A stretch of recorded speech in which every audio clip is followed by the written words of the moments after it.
time on Beyond Stardom, 5 superstars who go above and beyond to earn their place on the red carpet.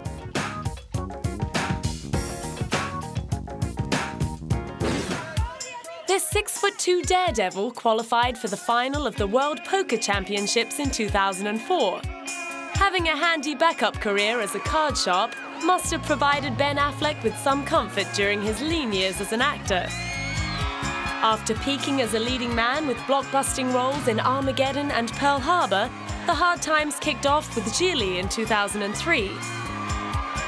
Co-starring his then-fiancée Jennifer Lopez, the romantic comedy tanked at the box office and earned Ben and Jen Razzie Awards for Worst Actor, Worst Actress and Worst Screen Couple. His 2 other films of the year, Daredevil and Paycheck, also attracted dishonorable mentions, as did his supporting role in 2004's Jersey Girl. The next year, he had to suffer the indignity of seeing his supporting role in the Daredevil spin-off Elektra left on the cutting room floor. He had to console himself with winning the heart of the film's star, Jennifer Garner. The pair were married on a Caribbean island in June 2005. By 2006, he'd become something of an industry joke, while his best mate Matt Damon's acting career was starting to go nuclear. He finally stopped the rot with his role as 50s Superman star George Reeves in Hollywoodland. I certainly feel it's nice to have a movie that people kind of like in general, you know. Try not to be too focused on any kind of outside approbation, but certainly it is nice. I mean, you know, it's better than having a movie that people don't like. As well as earning himself a Golden Globe nomination for Best Supporting Actor, he was happily settling into the role of father to baby Violet. And just finally, how does fatherhood agree with you? It agrees with me much more than I ever thought it would. It is really, really wonderful, and it's definitely the best thing I've ever done. Having staged an acting comeback and fathered a child, the next challenge on Ben's list was learning to play pool for his next film, the dark action comedy Smoking Aces. And there was plenty of pressure from director Joe Carnahan to make the shots. Yeah, I had a bunch of dialogue to do and try to get through, and he wanted to cut in and out of it. He said the only thing that was important was the pool shots and you know, knocking a few balls down to cut in and out of it. So as a consequence, it was virtually impossible for me to hit one pool shot. At one point, I think I set the world record for missing the easiest shot in a row. I just kept setting it up right in front of the whole brick. So that was fun, and it really boosted my ego. He may not have gone into the shoot intending to give up smoking, but after 1 week of playing chain smoker Jack Dupree in Smoking Aces, it wasn't hard to kick the habit. Next on the agenda was taking hold of the reins to make his directorial debut with the suspense drama Gone Baby Gone. Yeah, for me, certainly, you know, it was much more time-intensive to be a director. It took me 2.5 years. That was very exhausting. It was stressful. It was also very satisfying and thrilling, and I got the chance to work as a partner with a lot of really extraordinary artists and actors and technicians on the movie, so it was a completely different experience. Winning a Best Screenplay Oscar for his co-writing efforts on 1998's Good Will Hunting helped him keep a tight grip on the project by co-writing the script with Aaron Stockard and Dennis Lehane and casting his kid brother Casey Affleck in the thriller's lead role. I hope he does. I can't wait. I hope he takes it all the way. You run, go with it. I hope he gets to be. I hope they all follow him. It turned out to be a wise decision, with most critics declaring Gone Baby Gone a success. While Peter Travers from Rolling Stone magazine wrote, the brothers Affleck both emerged triumphant in this mesmerizing thriller.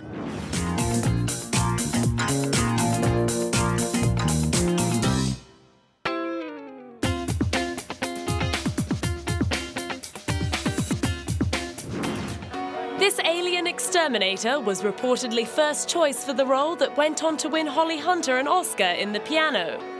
The story goes that Sigourney Weaver subsequently fired the agent who turned down the role without consulting her. Whether or not that tale is true, there are few people in the film industry who would dare to mess with the 6-foot actress who was born Susan Alexandra Weaver in New York in 1949.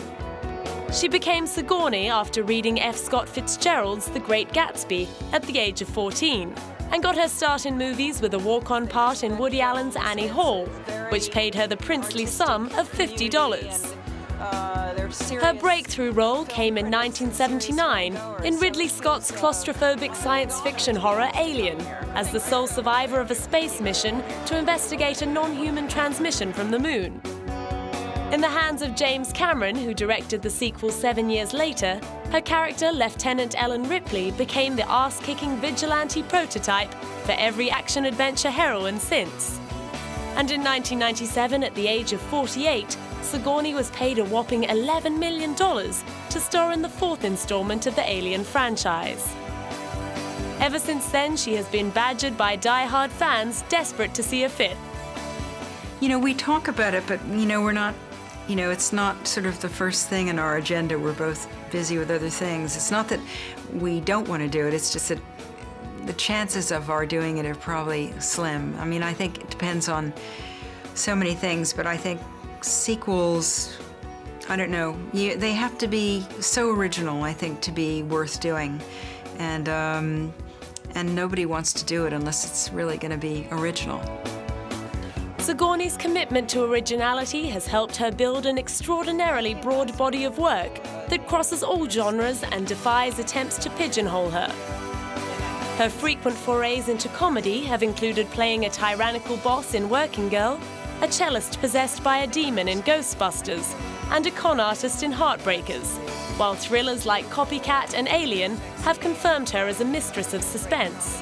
She has also starred in a slew of serious dramas like Ice Storm, The Year of Living Dangerously, and Gorillas in the Mist, in which she played real-life conservationist Diane Fossey, who was brutally murdered in 1985. Since then, Sigourney has become honorary chairperson of the Diane Fossey Gorilla Fund and devotes much of her time to environmentalist causes. In 2006, she used her acting talent to draw attention to the issue of autism in a story about a woman whose daughter is killed in a car crash. As research for the role, she spent almost a year meeting people with autism. I think one of the reasons I wanted to do the movie was that it was not about autism. It was about a woman, a very unique woman who also happened to have autism. I think that's what I found most appealing about it. As for the preparation, it was took me a long time to even understand how to prepare for this part, because every person with autism is so unique. Later that year, she was out promoting the Truman Capote biopic Infamous, in which she got to play 1950s socialite and trendsetter Babe Paley. You know, I met Truman Capote when I was first starting out in New York, when he was, toward the end of his life. He was a bit intimidating, and so it was a wonderful opportunity for me to really actually meet Truman in the guise of Toby Jones, who gives such a brilliant performance. And he's so charming and he's so witty, and I played a woman, Babe Paley, who I think truly confided in him. And with him, she could really let her hair down and be herself. Now pushing 60, Sigourney still cuts it as a fashion icon, scoring invitations to haute couture events in Paris. We're thrilled. And she certainly isn't showing any signs of slowing down on the work front. You know, on the one hand, I think it's always hard for actors to find interesting roles, whether they're men or women, and at any age. But I think what you have to do is look for interesting stories, and then, you can always make the role interesting, because people are interesting. So I think that, independent film has helped the situation, and I think it's, you're an actor, just sort of get out there and do whatever's coming up. I think it's best to just keep moving.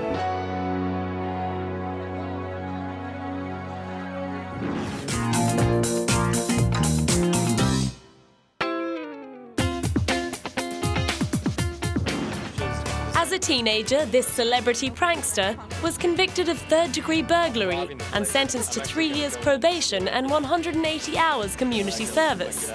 No doubt his brush with the law had its roots in Ashton Kutcher's incredibly stressful home life in Cedar Rapids, Iowa, which included having to deal with the divorce of his parents and the health emergencies of his twin brother David, who suffers from cerebral palsy. While studying biochemical engineering at the University of Iowa, he was spotted by a talent scout that persuaded him to enter a modeling competition. He ended up appearing in ads for Calvin Klein and Pizza Hut before moving to LA and landing the role of Michael Kelso in That 70s Show. The comedy series crowned him as a heartthrob and helped land him roles in films like Dude, Where's My Car and Just Married, which introduced him to Brittany Murphy. The young starlets immediately hit it off and soon became an item off-screen as well as on. At the film's premiere, Ashton showed off his romantic side, confessing to the media that she was a little bit better than perfect. It wasn't too clear whether Ashton was talking from his own experience or from a purely theoretical point of view. Either way, the relationship with Brittany was over within the year, and at the tender age of 25, he shocked everybody by hooking up with 80s icon Demi Moore. The age differential of 15 years gave gossip magazines their golden goose. The fact that Demi's cradle-snatching conquest neatly coincided with her big-screen comeback in Charlie's Angels Full Throttle also did wonders to promote her profile. While most commentators were branding the romance a fling, Ashton was waxing lyrical about love. You know, I think it's just been like a lifelong journey of learning about love. I think that's like, I really kind of feel like that's what we're here for. It's like our entire life is based on learning about love. I don't think you ever stop learning. And I think as long as you have a desire to continue to learn, I think it will come to you in many ways. During their courtship, the pair became devotees of the Kabbalah Center. The controversial California-based organization teaches the principles of a form of Jewish mysticism to followers, regardless of religion, race, age, or gender. And in September 2005, they were married by a Kabbalah rabbi, with the blessing of Demi's ex-husband, Bruce Willis. Although Bruce admits he found it tough to come to terms with Demi's new relationship at first, he and Ashton have since become friends and are frequently photographed together on outings with Bruce and Demi's 3 daughters. Ashton's willingness to embrace stepfatherhood and marriage to an older woman may seem at odds with his prankster image as host of the television series Punk'd, but in fact he is well used to taking high levels of responsibility. Punk'd, which began airing in 2003, was not only Ashton's own idea, he also produced the show. And in 2004, he upped the ante by producing his first feature film, The Butterfly Effect. He certainly didn't take it on lightly. The responsibility that comes along with that is pretty intense. And also just the responsibility of, you know, I personally, I take it personal when I do a movie. If someone wants to give money and they want to have me in their movie and they believe in me, I'm going to do everything I can to pay that person back. And so the responsibility of delivering the movie on time, getting everything shot and as good as we can, and doing it for a price was difficult. But I think we may have done it. We'll see. He's also risen to the challenge of being a role model. I was watching the news one day and they were talking about how young kids were starting, you know, smoking. And they were saying that a lot of it was because, you know, these celebrities were, you know, smoking and this and that. And they show a picture of me with a cigarette in my mouth, and I thought, oh man, I know it's bad for me, and I kind of went, you know what, if it's bad for me, like, who, you know, it's my body, I can do what I want. And then when I started thinking about somebody else taking it up because I was doing it, I got really, it bothered me a little bit, and I knew I had to stop doing that. With such a sensible head on his young shoulders, he may seem in danger of growing old before his time. Thankfully, his animated turn as Elliot the mule deer in Open Season put him back in touch with his inner child. You know, I just played with it. I pretended like it was you know, like a little kid that wanted to sit at the big kids table, and just kind of and had a little too much sugar, and so I just played that for what that was for me, and honest it was.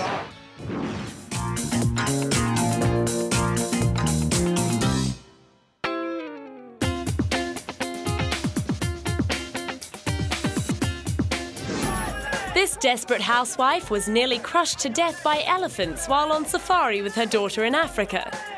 Well accustomed to dealing with wild packs of photographers, Terry Hatcher was able to dodge the stampede and go on to become one of the highest paid actresses on US television. Her fee for playing clumsy illustrator Susan Mayer in the hit ABC series reportedly adds up to just under $300,000 an episode. Not bad for a performer who'd spent the previous 6 years appearing in straight-to-video releases and guest starring in the odd episode of various sitcoms.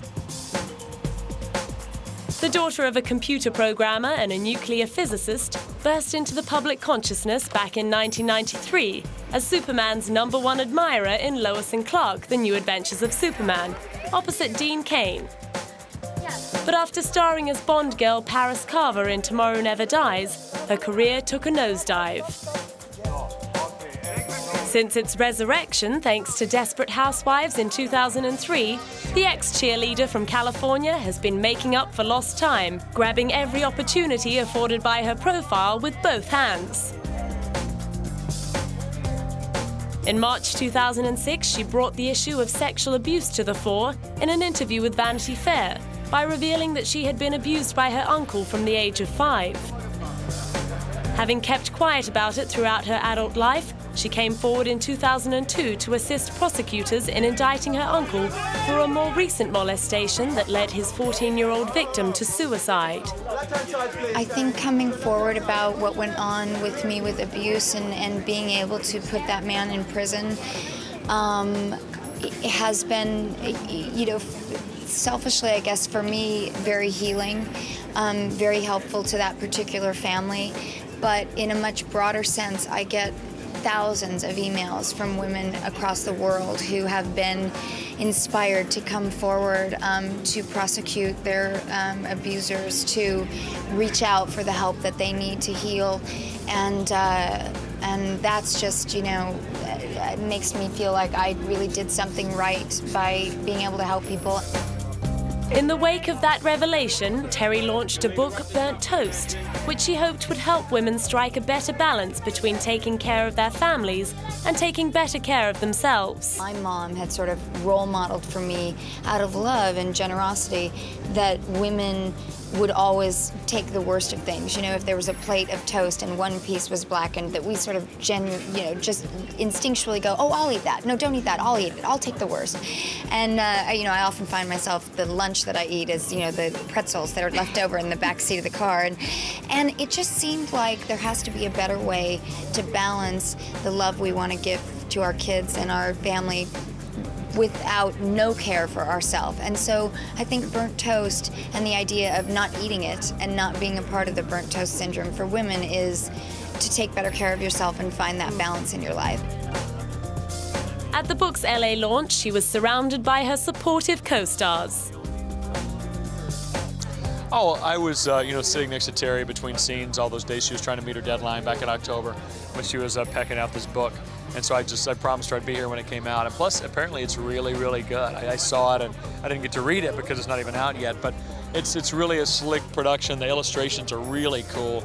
And Oprah loves it. So, it says enough for me. Aside from her socially motivated extracurricular activities, she certainly hasn't been averse to exploiting her profile for more overtly material gain. However, trying to keep all of her sponsors happy at once has proved a delicate balancing act. Early in 2008, one beauty company threatened to sue her for promoting another company's products, while Terry maintained that she hadn't contravened the terms of her first deal. Aside from pushing makeup, Terry also has her own line of clothing and merchandise. In 2007, she signed on to become the new face of US fashion label Badgley Mischke. We have a really incredible history. Way back when I was doing Lois and Clark, which was really my first hit, I guess, in the business. The first time I went to the Emmys, the first gown I ever wore on the first red carpet was a Badgley Mischke gown. And it ended up really hitting, the press liked it, and the show was popular, and it was really good for both of us. And label co-designer Mark Badgley couldn't agree more. Somehow she does it all, and she is able to be absolutely glamorous and gorgeous through the process, so it's a big treat to us.